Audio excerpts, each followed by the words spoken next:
The candidate for a miracle. So I'm a candidate for a miracle. God is still a miracle working God. Oh no, some people believe it. I said, God is still a miracle working God. If you're born again, you already have a miracle that has taken place in your life. You already.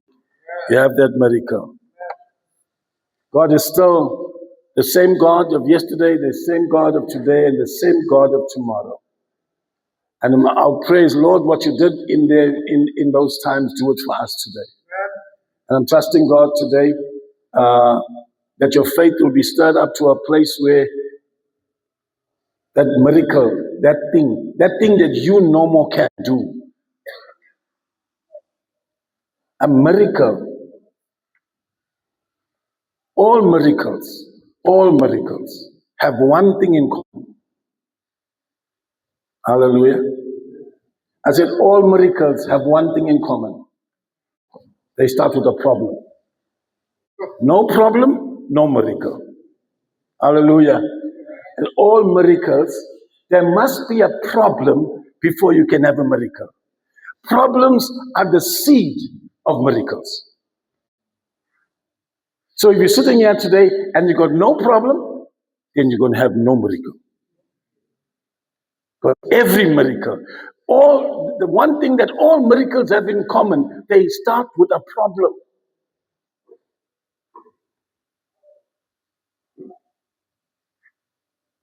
Say, if you think you don't have a problem, then you have a real problem. Because the problem is, if you don't have a problem, you can't get a miracle.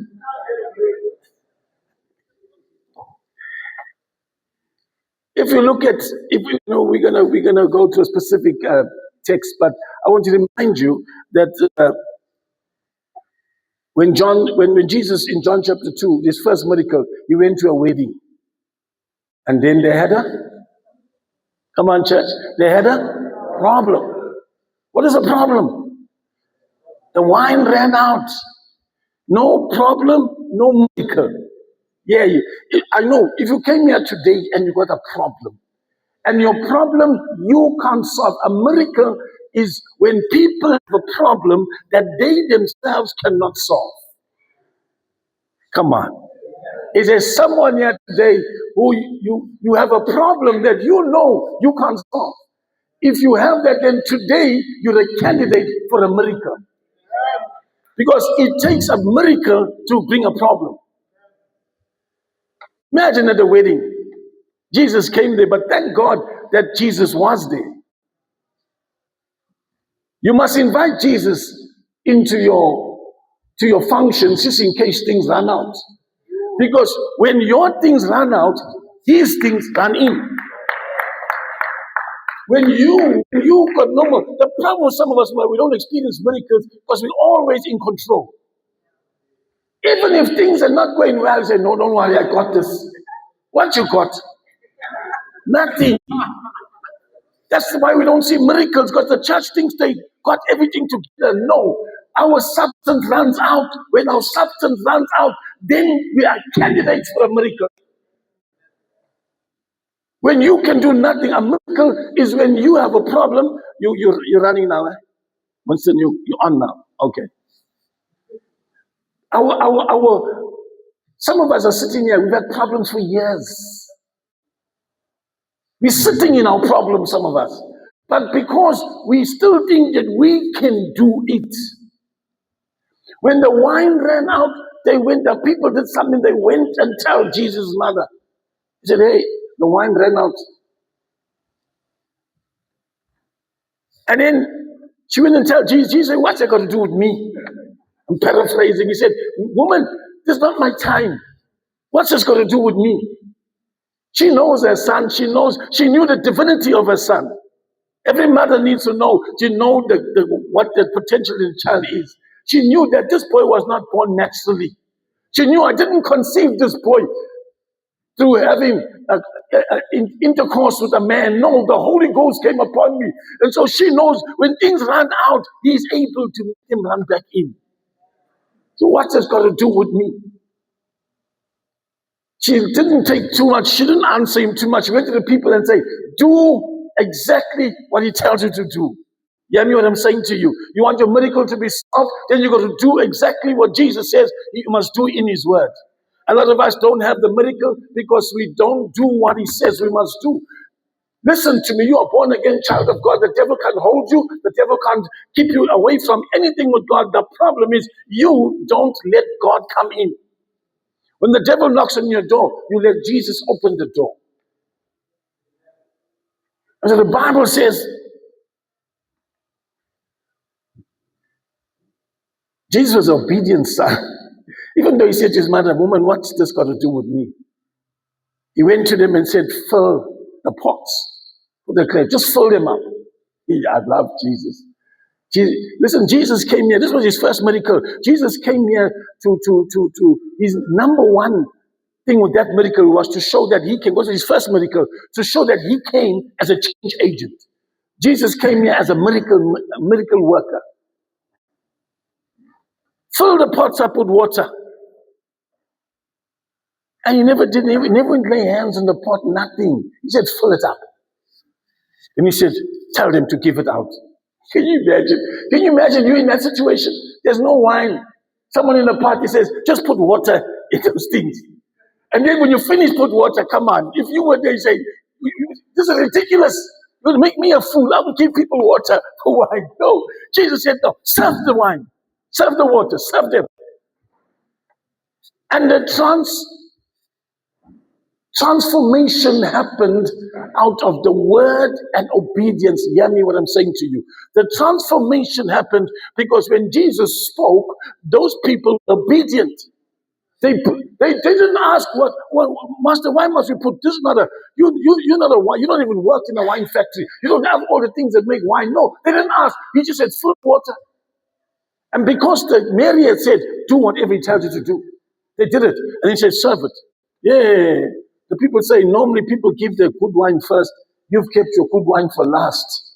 You hear me what I'm saying to you? I don't know what you've been drinking. Maybe you're drinking water. That's why you're not changing. Nothing happens. Family, when you start drinking wine, you change. Hallelujah.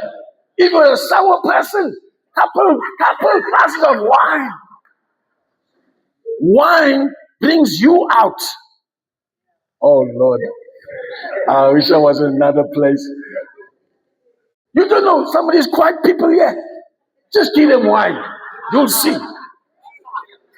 You will hear them. They'll laugh at nothing.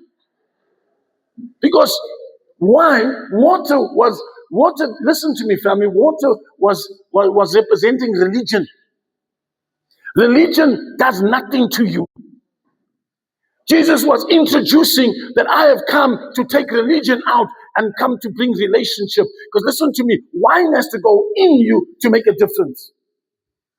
Jesus was saying, I'm coming with something, with a new wine, and I'm going to have to go be in the Spirit of God. That's what the Bible says, you're the temple of the Holy Spirit, because the wine has to go in you, and once the wine's in you, never the same again.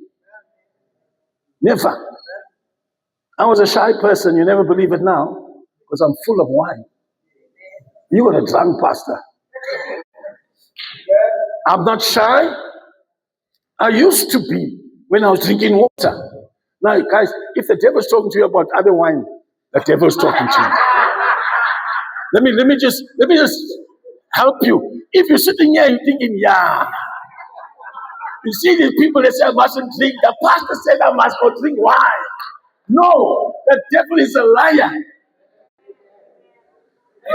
Because when we're talking things, if you're not, then the enemy says, you see. Especially if you're a thirsty person, you see. Then you start saying, you see, it's okay to drink. No. Silence that voice. Say, get behind me, Satan. He's not talking about that. He's talking spiritually. You talking naturally. He's talking spiritually. Then we have the wine of the Spirit. We don't need to go to any bottle store to Tops. We don't got no relationship with Tops. We on top all the time. Come on, we don't have to go to Tops. If you have to drink wine to make you feel fine, you've been deceived. You don't need wine to make you fine. You don't need dope to give you hope. Hallelujah. I'm preaching now. I see all the wine drinkers are getting happy. That's not even my text. I'm just bringing I'm bringing you to a place of the miracles.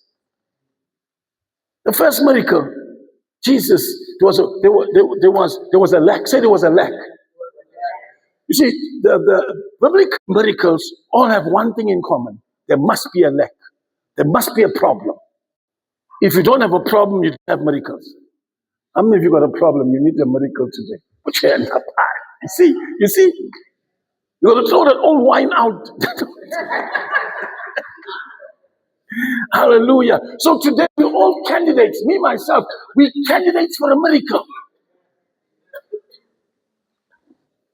The principles of a miracle. First thing, you must have a problem. When Jesus went to the multitude, and the multitude was following him, I'm just going to show you some of them because I need you to put some of them. You need to be convinced that what we're saying is true. When Jesus had a multitude, and the disciples said, Master, these people are hungry now, send them away. He said, no, you feed them. You feed them. They said, 5,000. Hallelujah. Hey, Jesus, man. Come on. We're underperforming.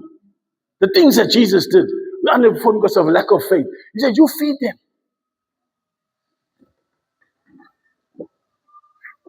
So they said, how are we going to do that? The shops, must you go buy by the shops? He said, no, sit them down.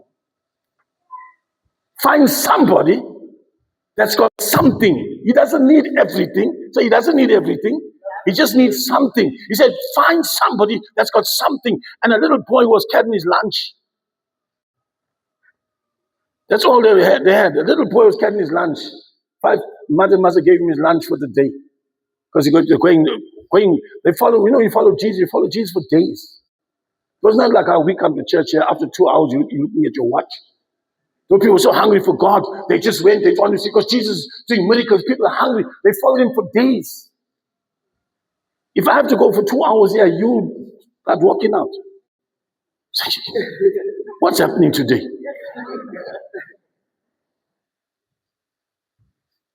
And then when they went amongst the crowd, they found this boy. This boy gave his lunch. Let me tell you something. Sometimes you find in the miracles that God always wants you to give something. Give your lunch. Gave his lunch and took it to Jesus. The Bible says we just at the table of the Lord now. Jesus blessed it, broke it, and distributed it. And it wasn't getting finished. It wasn't getting finished. Imagine that. Miracle. We talk about a miracle. 5 loaves and 2 fish fed 5,000. And the Bible said there was 12 baskets left over. 12 is the number of God's government. And nothing in the Bible is there for nothing. It's all there for something. It's saying that when you're operating with the authority of God, then everything has got access. There's always more than enough, the God that you serve. There was the second miracle. An Old Testament miracle in the book of Samuel, when the prophet came and the lady only had a little bit of oil left. Hallelujah. Oil, God sent her to him. God sent him from sitting and wanting to die. He said, there's a widow in Zarephath. I want you to go there. God dried up the brook. You hear me? God dried up the brook. Stopped the ravens from feeding him because God had the widow in mind. Every move, God has orchestrated it. Because God was feeding him at the brook. The ravens were feeding him. And then God dried the brook up. And he said, I want you to go to Zarephath because there's a widow there. Go find the widow and she'll feed you. But God wasn't worried about his food. God was worried about the widow whose resources were running out. Oh, I want you to understand. See, I want you to see the God that you serve. He knows everything about you. Sometimes his ways are not our ways. His thoughts are not our ways. His thoughts are higher than our thoughts. God got you covered. Can you imagine the widow? Every day she's looking at the flowers getting less, the oil getting less, and she's wondering what's going to happen when this is finished. Meantime, on the other side, God working. God dries up the brook, sends the prophet, say, go and find this widow. When she comes there, she's got a little bit, she's making the last cake with the oil and flour. Listen to the principle. Hear me what I'm saying to you. There's principles in the word of God. He says, can you make me a cake? The widow's thinking, what's wrong with this man of God? I told him, I only got a little bit for me and my son. We're going to eat this and die. He doesn't say, okay, make it. No, he says, make for me. Oh, come on. Come on. Your religious mind is struggling now with them. If you got, L'Oreal, you got your last flour and your last oil, and you're making for your children, and I come visit you there. And I say, L'Oreal, make that for me. Lord, come on, church. No, come on, you need to put your spiritual caps on now. Make it for me. You say, what's wrong with this man? Because your mind said the children must eat first. Listen. Don't walk with your emotions. Work by faith. He says, make it for me. I don't know, but that lady, she must have a discernment because she did it. And the Bible, then he said to her, okay, now, ma'am, do me a favor. Go all the community, get empty vessels. Go get empty vessels. Get as many as you can. And she went. And she said, from this little bit of oil, she said, pour. Full. It only stopped when there's no more vessels. The miracle stops once it's all full. When you're full of yourself, the miracle can't work through you. God wants some empty vessels so that he can work through. I haven't come to my sermon yet. I'm just giving you some things. Some principles are just flowing now. I hope you're catching them. Because for the last 3-4 sentences I've spoken, there's a principle in there. I hope you didn't miss it. You're not worried. Don't think about the flour and the oil and the cake. Think of, the principle that God is teaching you.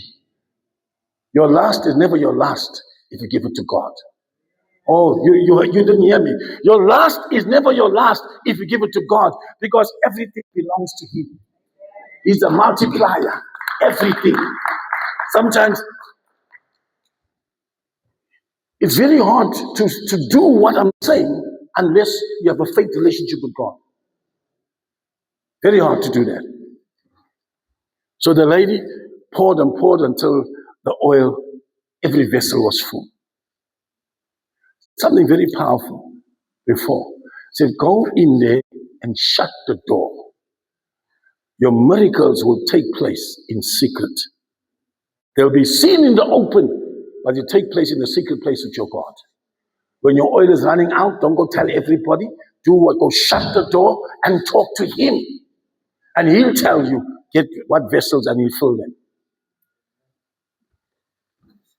I've given you so many principles in the introduction. There's not even an introduction, but I know that I'm downloading so many principles for you, and my prayer is that God locks it in your mind and you begin to use it in the kingdom of God, and this church will never be the same. Hallelujah. Mark chapter 5. Praise God. That was the introduction. How long was the introduction?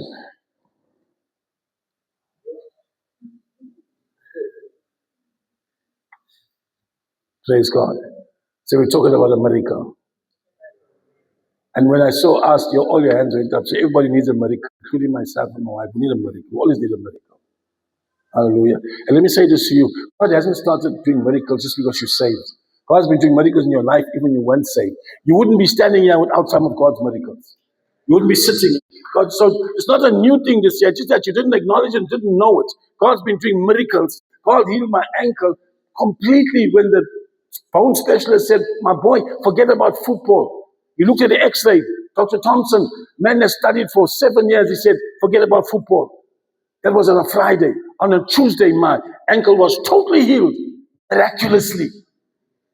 And I know that if I give you the mic here, there are miracles sitting in this place. The problem is, why must miracles stop? The miracles doesn't stop now. Whatever it is you're trusting God for, whatever it is that you believe in God for, God's a miracle working God. I'll use the text, Matthew chapter 25.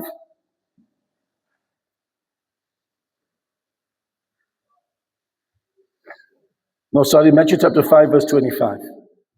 And a certain woman which had an issue of blood 12 years, and had suffered many things of many physicians, and had spent all that she had, and was not getting better, but grew worse. Ever know when you spend everything that you have, but nothing getting better? Not just money. When you've done everything that you can do and your marriage is not getting better. Hello? When you've done everything that you can about your money, it's not, your bank account is still saying not, not, not. When you've done everything about the broken relationships and nothing is getting better. I'm talking to those people here today where you're saying, this thing is not working. I've tried everything, I've done everything, I'm empty. I got no more plans for this thing. The Bible says she did everything. She spent all she had and never got better, but rather grew worse. Anyone in the room can identify with that. You do everything. Everything. Maybe you're praying for your kids, but when you look at them, it's like it's getting worse. Don't worry. It's a miracle that's coming. When you got a problem, you're a candidate for a miracle. So I'm a candidate for a miracle. Hallelujah. The bigger the problem, the bigger the miracle. I said, the bigger the problem, the bigger the miracle. You got a small problem, you're going to get a small miracle. You got a big problem, you're going to get a big miracle. Hallelujah. When she heard, say she heard. Critical. When she heard. Some of us are sitting in church, but we've heard nothing. Because the Bible says faith comes by, and hearing comes by the word of God. The Bible says when this woman heard, she spent all her money, she was not getting better, she was getting worse. 12 years. Can you imagine bleeding for 12 years? She must have been very weak. The ladies will understand more. Because when you bleed for 3 days, you're in a struggle. 4 days. For 12 years, she's been bleeding. And she's been from doctor to doctor. Medical aid is finished long time. There was such a thing like that. You know, medical aid today, they say you must have backup cover. What's that? Cover. That thing is finished. 12 years, long time is finished. I'm talking to you when you get in a situation like that, you're a candidate for a miracle. When what's impossible for man is possible with God.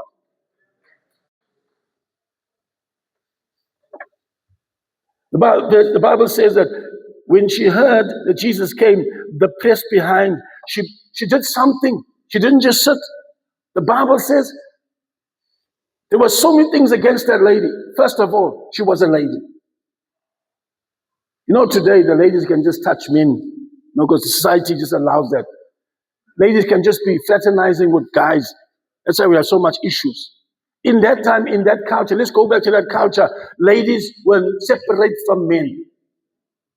Hallelujah. Because I want to show you what she had to press through. Because sometimes your miracles being stopped by what people, culture, and what people think about. Sometimes you're not desperate enough to push through the culture, to push through the criticisms of people. This lady didn't care two hoots. She was a lady. She wasn't supposed to go there. She wasn't supposed to touch men. She wasn't worried. She said, if I can just touch the hem of his garment. She believed. If I can just touch the hem of his garment. She spoke her healing by faith before she touched Jesus. She spoke what wasn't as though it was before she went to Jesus. Now I'm showing you for you to get your miracle. Firstly, number one, you've got to, all other options must be finished. While you still got your own options, you're going to Dr. So-and-so, you're going to Guru so-and-so, you're going to whatever. This witch doctor, that water lady, that. I'm talking about all those things that you tried everything. You've run out of ideas. Where your strength ends, God's strength begins.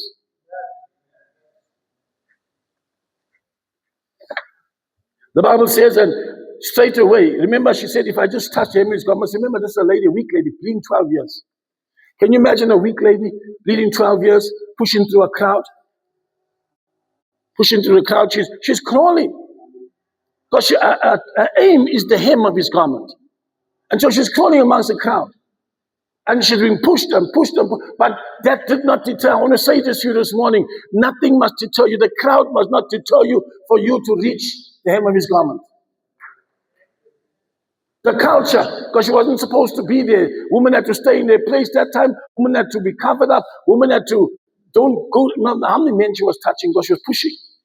I would say she was pressing. Can you imagine? It's a wonder. They must have been saying, what's wrong with this lady? And she pushed through. Because she said, if I can just get there. I want to say this to you. Maybe your miracle is not because you have not been desperate enough. Because you see, when you still got other solutions, you're not yet desperate.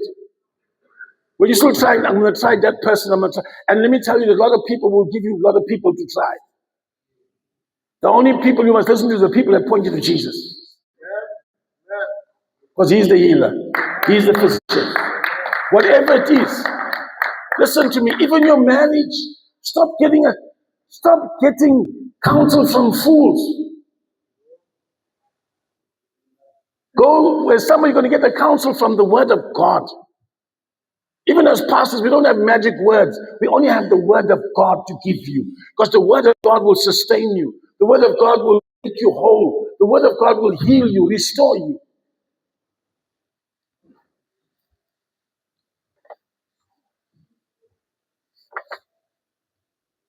The Bible says, when she touched his garment, immediately, say immediately. You see, with God, there's no 5 months, 6 months, 3 months. The Bible says, immediately the blood stopped. I don't know how long you've been hemorrhaging. Hemorrhaging in your finances, hemorrhaging in your marriage, hemorrhaging in your career, hemorrhaging in your finances. You bleeding. Hemorrhaging is internal bleeding. You're sitting here, you're bleeding internally because there's something that's not right, that you need to reach out and touch the garment today. She said, I'll be made whole if I can just touch the garment. You've got to become desperate. You've got to push through the crowd. Don't worry what people are saying. You've got to push through the crowd because he's your healer. Once you heard, you see, sometimes you're listening, but you're not hearing. The Bible says she heard that Jesus was around. And now, for you, every time, you are so blessed. Every time 2 or 3 of you gathered in the name of the Lord, he's there. Don't have to wait for Sunday. Every time where 2 or 3 gather, he's there. The Bible says immediately the blood dried. And immediately Jesus knew that virtue had left him. Immediately he turned around and he says, who touched me? The disciple says, Master, I didn't use these words, I'm just paraphrasing. Are you crazy? There are hundreds of people around you. You ask us, who touched you? I'm sure his answer could have been, I'm not asking who bumped into me. I'm asking who intentionally touched me. You see, a lot of us come to church. Some of us just came to bump him as part of the crowd. We will go home with what we came for. But there are people, or even one person, who come today and say, I want to touch him. It's intentional. Bumping is there's nothing but when somebody touched him, power left him, because the power was in the heart, her heart. It wasn't the bump, it was the intensity and the intentional of her heart. My question is, what are you doing this morning? Are you bumping? You've come to bump him or to touch him? Hello? Are you intentionally here today saying, I'm tired, Father, I need a miracle. I'm tired. He was 12 years. I don't know how many years you struggled for breakthrough. Listen, nothing is impossible for God. That's why he says in Philippians 4:13, I can do. Say, I can do all things through Christ who strengthens me. So why you can like something's impossible in your life? Because you're doing it. Because you're doing it. I admit you can't do it. I can't do it. But I know through him, all things are possible. Amen. Hallelujah. Jesus, virtue left him.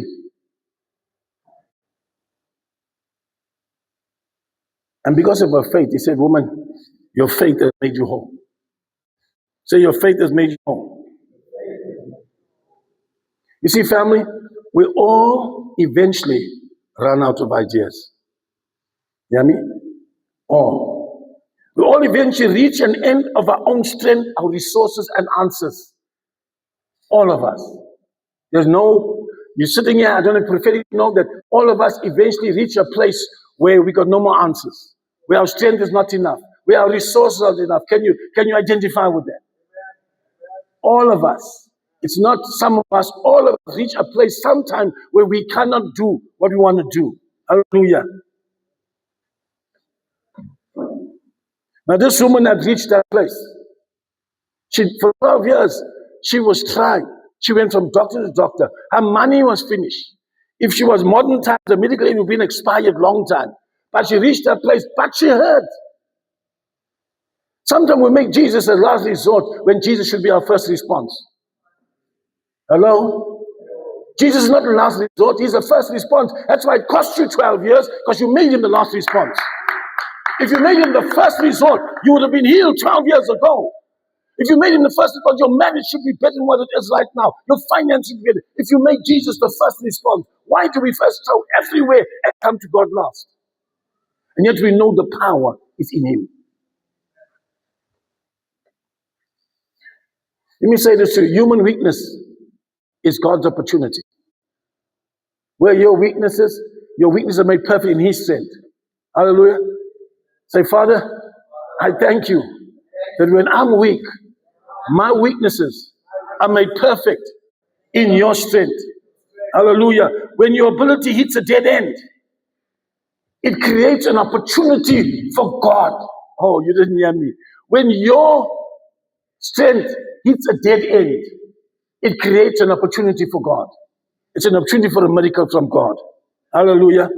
It creates a space, the space required for God's supernatural ability to start in your life. How many of you have reached a dead end in a certain place? You're in the right place today. You're in the right place. Because this is what God is saying. I'm still a God of miracles. But I need people. I need them to run out of ideas. God is not a spare wheel, just in case. You come to him when there's no other way. The Bible says he makes a way where there's no way. Hallelujah. She had suffered a great deal under the care of many doctors and spent all she had, yet instead of getting better, she grew worse. That's this lady. Because human ability will fail you. Say that with me. Tell your neighbor, human ability will fail you and fail me. I'm sure you got examples of that where human ability will fail you. The Bible says, cursed is the man that put his trust in the arm of flesh. Don't trust God. Don't trust man. Trust God. Tell your neighbor, don't trust man. Trust God. Man is limited, family. We're all limited. We often try to manage, to fund, or control our own crisis until we have nothing left. Oh God, don't we all come from there? We try and manage our crisis. We try and control until there's nothing left. And that's the powerful place. When you got nothing left, it's the most powerful place. Because that's the place we say, if God don't come now, I'm done. Some people got saved because they said, Lord, I've done everything right now. If you don't save me, I don't know what's going to happen. Hallelujah. True faith, family, starts at the graveyard of self-sufficiency. I'm going to say that again. True faith starts when your self-sufficient self can't do nothing anymore. Then true faith starts. You see, faith is the substance of things hoped for and the evidence of things we haven't seen yet. So you can't have true faith while you can still see some things. It's when you can see nothing and you say, I believe God will do something out of this nothing, that true faith comes in. Am I preaching this message in the right church?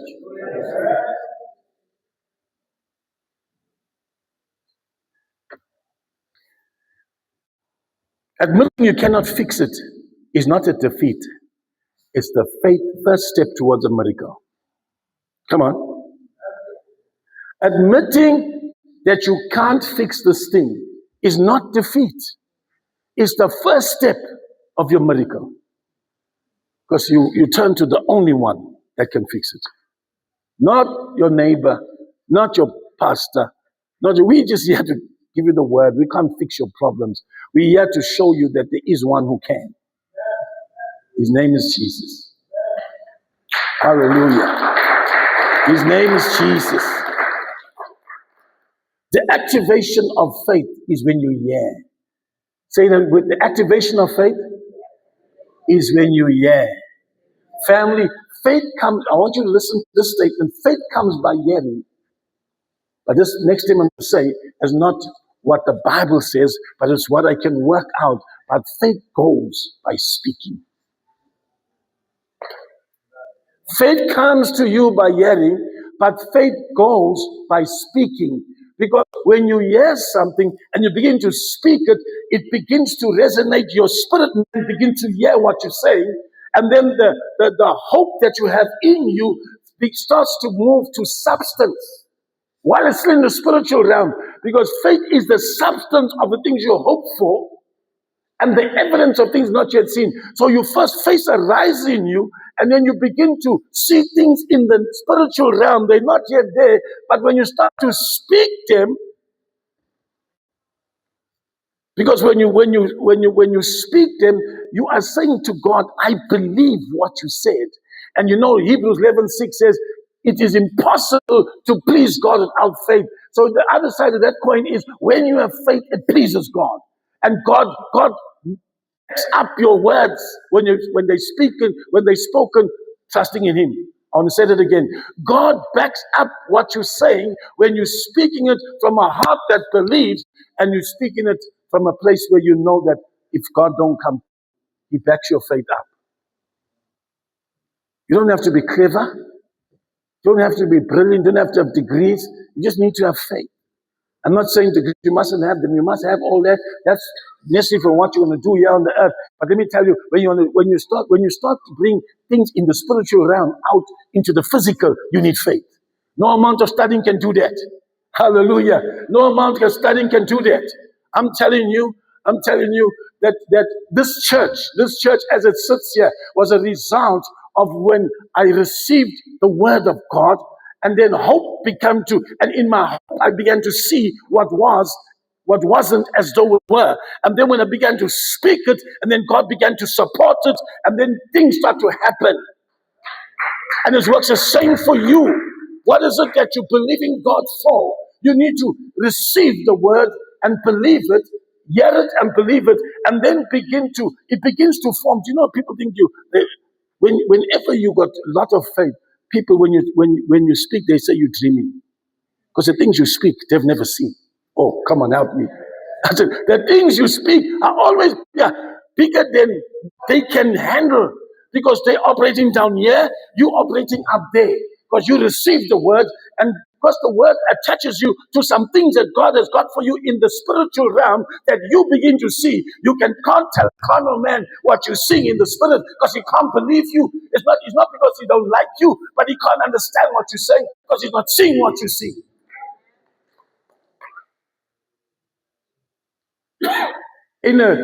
When I received the word that God said, go back to your city and go preach to your people, I'm going to take burnt stones and make them living stones, and you're going to plant churches.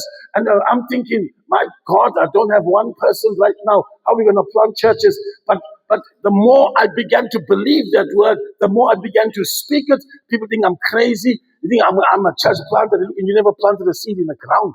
You never even plant a cabbage. You're going to plant a church. Yeah, but when people listen to me, don't be put off when people can't see what you see, because you're operating at different wavelengths.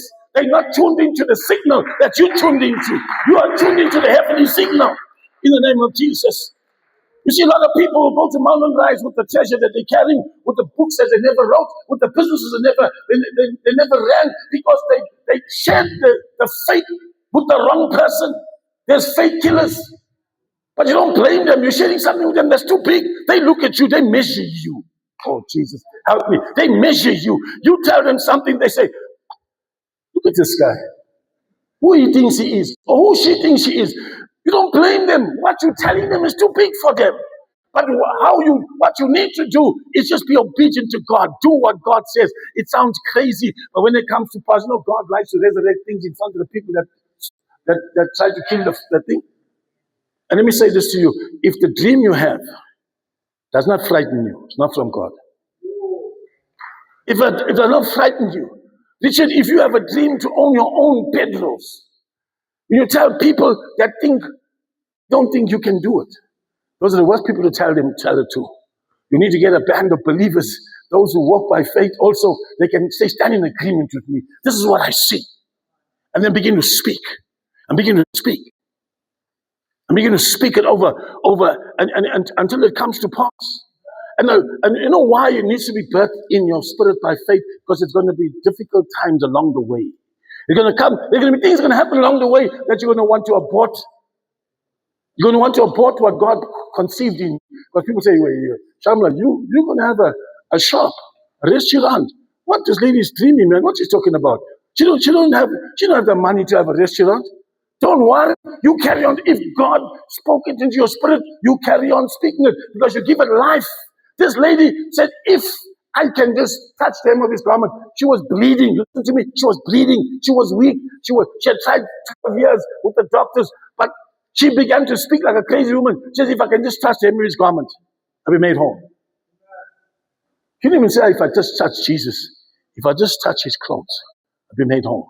Now imagine somebody listening to her. You're mad. 12 years, they couldn't heal you. 12 years, they couldn't heal you. 12 years, they couldn't heal your marriage. 12 years, when you listen to wrong voices, you'll give up. Hallelujah. Are you hearing what the Spirit of God is saying to you this morning? Hallelujah. She stopped looking at her empty bank account and bleeding body and started looking to the reputation of Jesus. In other words, the things that the eyes could see were discouraged. But she's looking how much money she's been in 12 years. And she's looking, she's still bleeding. Nothing has happened. But she took her eyes off the circumstance and she put her eyes on Jesus. Because then her focus changed. I'm saying to you this morning, I don't know what you're trusting God for. I don't know what you've been bleeding with for 12 years. But I'm saying to you, there's the example of the word of God here. Take your eyes off your circumstances and put your eyes on Jesus. I believe I'm speaking to some people here today and to myself. Hallelujah. Change your focus from the circumstance to the Lord. In spite of what it is. Listen, you want to have your own company. You and Tyson, you have your own company. You'll have so much potential. The missing link is the faith in Christ. I'm telling you, there's no weapon that is formed against you can prosper once you connect yourself. Hook yourself. Always talk about hook me up, hook me up, hook me up. Hook yourself up with Jesus. Huh? Yeah, people, hey, if you just hook me up while you hook to the wrong thing, that's how you just drag you along. No, hook yourself up with Jesus. You're going to see your company come to pass. You're going to see your company come to pass. Man, you guys are so much. Tyson, you are more than what people see in you. But you need to put your attention on Jesus so Jesus can reveal to who you are. Because when you're letting other people decide who you are, well, they know who you are. Nobody knows who you are. Let me tell you. It's only you're going to hook yourself up to Jesus and he will lift you up. Because